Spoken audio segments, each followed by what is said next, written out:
Hello, welcome back to the Go to the Field podcast. I'm your host, Ryan Wormert. I'm Eric Osland. Today we're wanting to talk about adjuvants and the use of herbicide applications, specifically around AMS. We've had some questions in the countryside about AMS, when to use it, when to not use it, what does it do, can I look at replacement products? So going into that, AMS is mainly used in glyphosate and glufosinate applications. And the big purpose of AMS is to tie up some of the cations in that spray solution.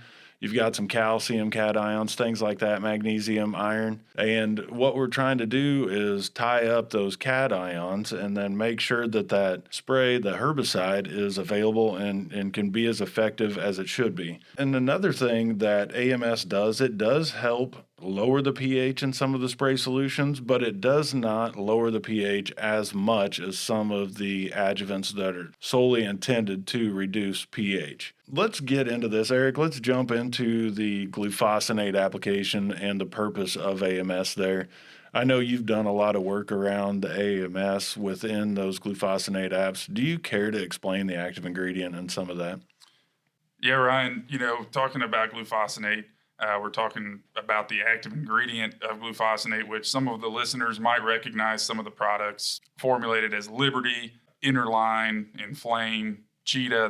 There's a lot of them in the marketplace, and frankly, we're using a significant amount of this product year in and year out because of all the access to the technology in the soybean side of things with the Enlist and the XtendFlex soybean germplasms, both being able to tolerate over-the-top applications of this product. But want to talk, going back to ammonia sulfate and why is it so important in a glufosinate application? I think where we have to start is specifically talking about what is the mode of action and how does glufosinate work when we apply it to a field, and how does it ultimately kill the weeds in that field? So glufosinate is, in its mode of action, is a glutamine synthetase inhibitor.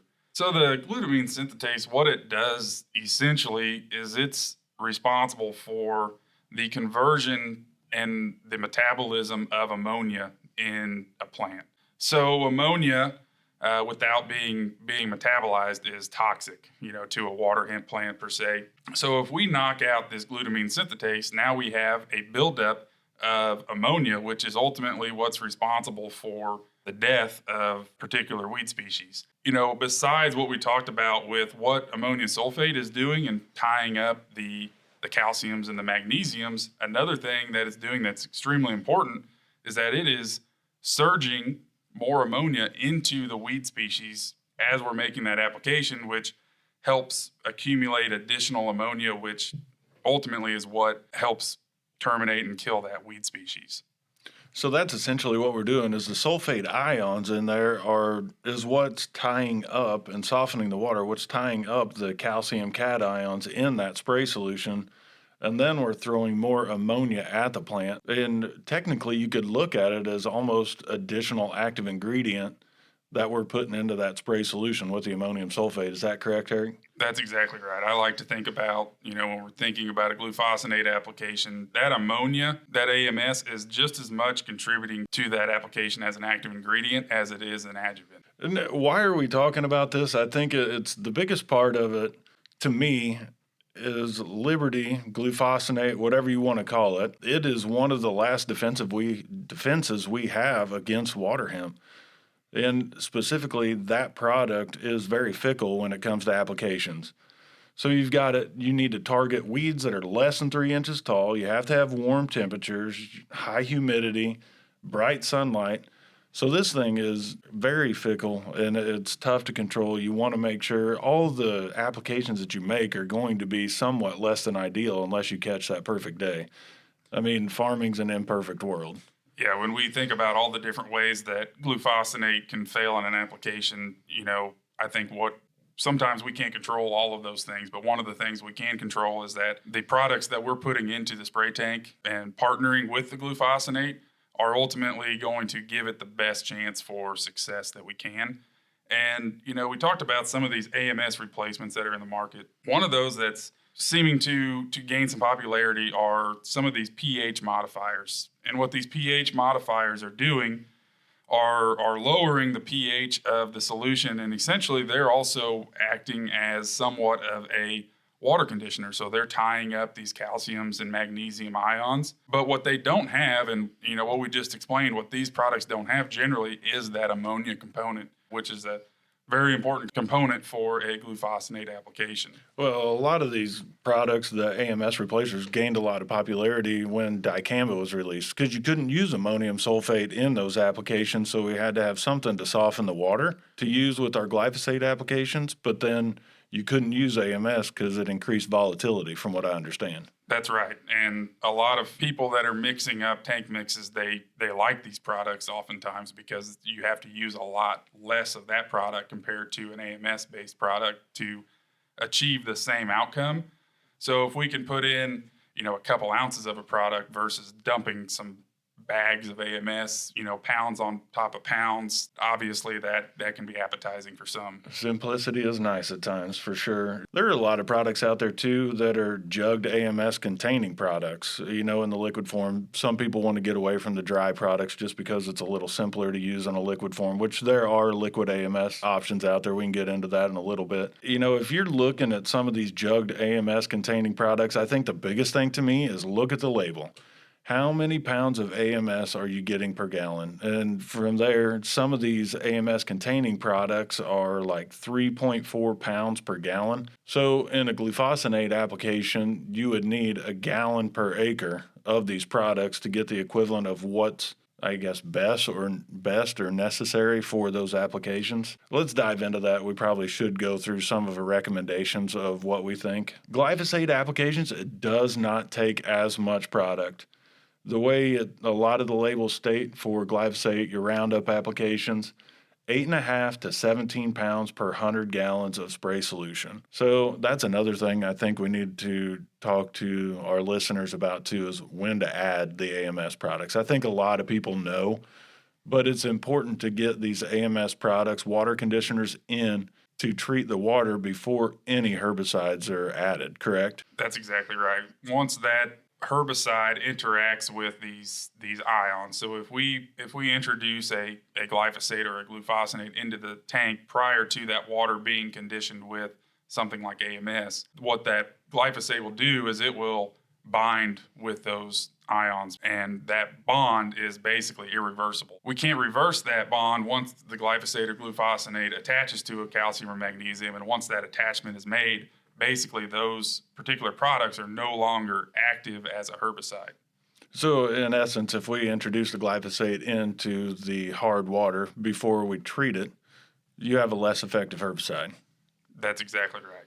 So going back to the 8.5 to 17 pounds per 100 gallons of spray solution. So basically getting that to a per acre basis, if you are spraying at 15 gallons per acre, you're somewhere in between 1.25 and 2.5 pounds per acre in that application. Glufosinate applications are a little bit different. We talked about that as overloading that plant with ammonium. So that's why they've increased that to 3 pounds of AMS per acre. That's what we recommend. I think on the label it says anywhere in between 1.5 to 3 pounds. But going back, you look at the label as well, it says weed control may be reduced if applications are made when weeds are under stress due to environmental conditions like drought, cool temperatures, or extended periods of cloudiness. Well, if you've ever applied a herbicide, you're going to be in some of those conditions throughout the summer. With that, we need 3 pounds of AMS to, counteract some of those conditions that we're going to be going into. That's right. And a lot of the recommendations you'll see out there will recommend 3 pounds of AMS with the glufosinate applications. And, likely we can probably tie up those different ions that we've been talking about with less than that. And that's probably why you see the difference in a recommendation for a glyphosate application versus the glufosinate application. But surging that additional ammonia into the weed with the glufosinate application is why it's so important to run that full 3 pounds of AMS per acre. when using a glufosinate product. So there's a couple different products that we use to get that 3 pounds or even the 8.5 to 17 pounds. We have dry AMS that we use, and essentially that's either 3 pounds of dry is what you add to the spray tank. Sometimes it's easier to slurry that stuff before you put it into the spray tank, just so it mixes and it doesn't necessarily, if you dump that bag straight over the top of your sprayer, it's going to the sump and that's where it'll stay, and it's hard to get it in suspension. But if you can slurry it up ahead of time or even treat your water somehow ahead of time is always good. And we do have AMS 89, which is an 8009.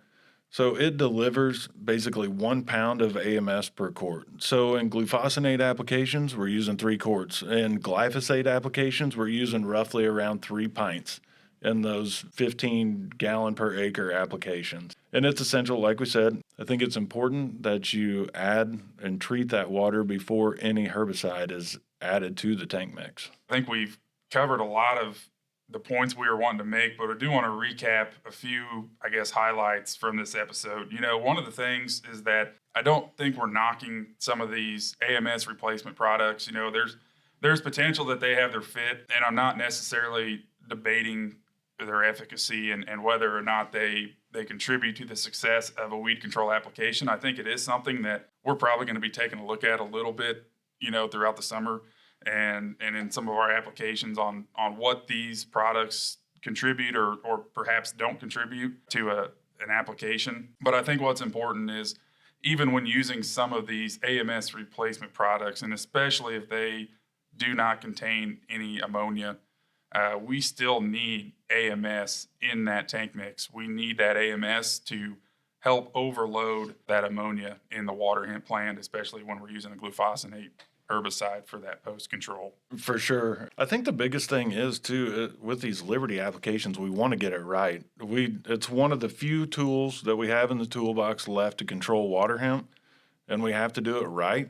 So if we lose glufosinate Liberty applications, we're going to be in a world of hurt. So anything that we can do to maximize the herbicide application of glufosinate is what we want to do to keep that thing around and keep some of this weed control issues in check. I think we spent enough time today on this piece, but until next time, we'll see you. Yep. Thank you, guys.